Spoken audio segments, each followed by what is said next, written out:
So when this group of 17 people met, they said, how we create something so that people move from traditional methodology to this agile. So here also they became very smart.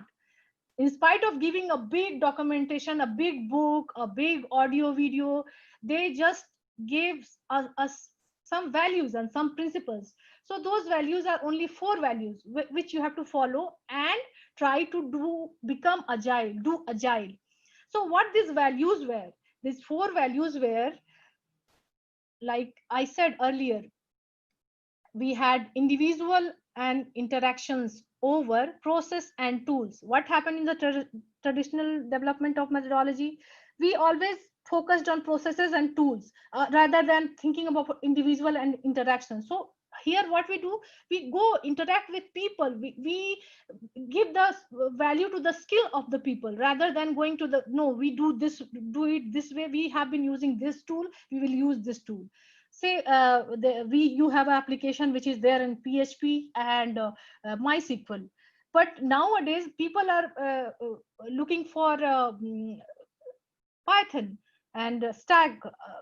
There are different backends people want to use, and you get people also with those skill sets. So we will not stick to those tools which have been getting used.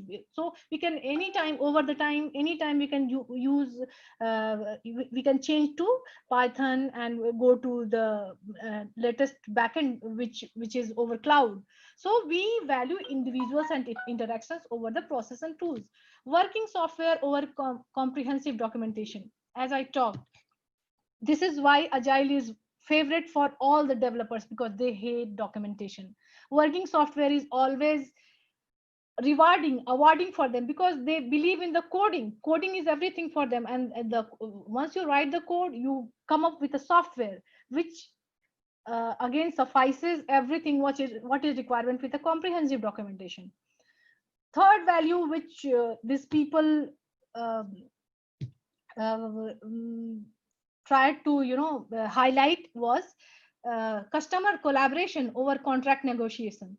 So long back there was a contract, it was signed, so they will not deviate even a single line from what contract was there. But nowadays it doesn't happen. If the customer is asking for a change, we collaborate at every end of every sprint, which is normally 2 weeks to 1 week, 4 weeks. We collaborate with them. We try to understand that what is their need, rather than looking at the contract that what we had been contracted earlier. So we actually we don't contract on the features, we keep changing features. If the market requirement is changed, we change the feature. So we value customer collaboration over contract negotiation.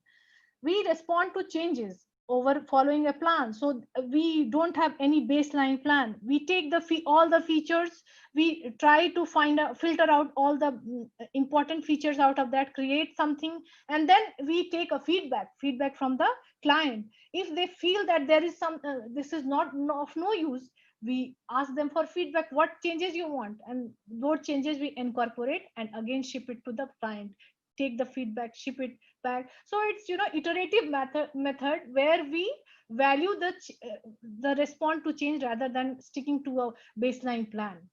So this is all about the agile manifesto.